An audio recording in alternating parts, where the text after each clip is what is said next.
Миома неден пайда болады және одан қалай құтылам? Сәлем достар, менің есімім Жанна Бақытқызы Төремұратова, дәрігер акушер-гинеколог, сексолог болған біздің денсаулық каналға қош келдіңіз.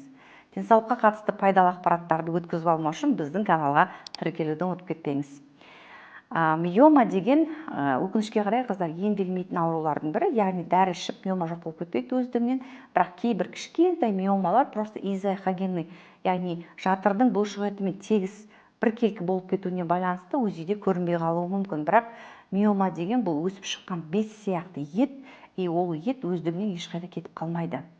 Енді қай кезде ота жасау керек, қай кезде ота жасамау керек? Егер сізді миома қатты мазалайтын болса, яғни симптоматикалық, сізде кровотечение, етеккіріңіз көп келіп, 5-6 прокладка өзгертіп, солай қатты анемия болып кететіндей мазалап жатса, онда ол миоманы дәрі-дәрмекке көнбей жатса, яғни сіз ішіп жатсыз миома өспеу үшін арналған дәрілерді, бірақ олар әсер етпейді, сіздің миомаңыз өсіп жатса, мысалы 3 айда 4 айда УЗИ өтесіз, алдыңғымен салыстырғанда өсіп жатқан болатын болса, онда ол миоманы расымен операция жасап алдырып тастаған дұрыс. Сондай-ақ миомаңыз уже жаңағы 7-8 сантиметр үлкен симптоматически сізді мазалайтын миома болатын болса, оны да алып тастау керек. Бірақ құр алып тастамай, қыздар, бұл жерде сол алған миоманы гистологиялық зерттеуге лабораторияға жіберіп, тексеріп, ол жерде ешқандай қатерсіз екеніне көз жеткізіп, содан кейін сіз сол гистологиялық зерттеуді өзіңізде ұстағаныңыз дұрыс. Себебі келесі қайталанып жатқан жағдайда сізден сұрайды, миомаңыз қандай размер еді, қай жерде өскен еді, қандай жолмен алды және оның гистологиясы немен аяқталды, яғни қандай клеткалар болды. Және қайталанбас үшін қыздар операциядан кейін мен болды миомамды алып тастады, енді ол қайтадан өспейді деген сөз емес. Сол үшін операцияға асықпаңыздар. Тек қана уже басқа жолмен емдеу тәсілі жоқ, болды уже өсіп жатыр, қанап жатыр деген жағдайда ғана операцияға жүгініңіздер. Себебі миоманы алып тастағаннан кейін қайтадан да өсіп шығуы мүмкін. Өйткені қараңыз, миоманы алып тастадыңыз, бірақ соны пайда қылғызған себеп сізде қалды.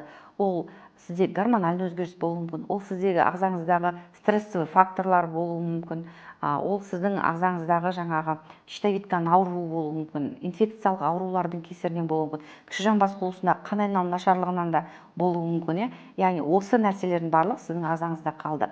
Сондай-ақ киста, миома, эндометриоз деген аурулардың пайда болуына қыздар аборт өте қатты әсер етеді. Себебі аборт ол жүктілікті, мысалы сіз жүкті болдыңыз, сіздің миыңыз 9 ай бойы программа қойды миына, мен баланы өсірем деген, там гормондарды өндіріп жатып, біз жүктілікті үзіп тастадық, бірақ ол гормондар баланы өсіретін гормондар аяқ асты жоқ болып кетпейді. Ол или сізде миома өсіреді, эндометриоз өсіреді, киста өсіреді, әйтеуір 9 ай ол жұмыс жасайды, сіздің ағзаңызды бүлдіреді. Сондықтан аборт деген нәрседен өте қатты сақ болу керек.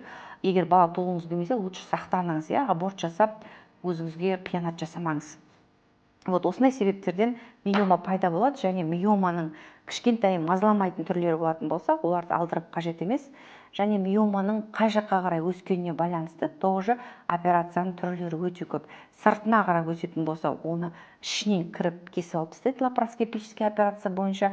Ал енді бұлшық етті бойлап өсетін болса, онда жатырды кесіп алу керек. Бұл өте ыңғайсыз, себебі жатырда прям кесаревадан кейін тыртық қалған сияқты жатырда тыртық қалады. Рубец матки после удаления миомы дейді, после миомэктомии деп айтып жатады, яғни миоманы алғаннан кейінгі жатырда тыртық қалып қояды. Бұл бұлшық етті бойлай орналасқан интрастициальный деген түйіннің түрінде болады.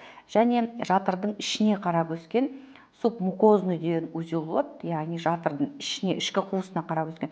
Оны ішті теспей, тек қана астынан кіріп, гистероскопия деген ота арқылы да алып тастауға болады. Сондықтан миоманың қандай түрі екеніне байланысты әртүрлі ем тағайындалады. Енді кіші жамбас қуысындағы, жаңа айттым, пайда болу себептерінің бірі бұл кіші жамбас қуысындағы қан айналымының нашарлығы.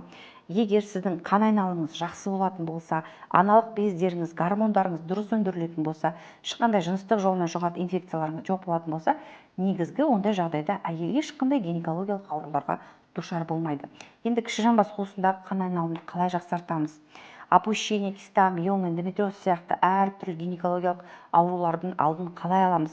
Ол жайында менің сіздерге арналған тегін YouTube'да сабағым бар. Ол сабаққа сілтемені дәл осы видеоның астына сақтап қойдым. Кіріп, көріп, толық ақпарат алсаңыздар болады.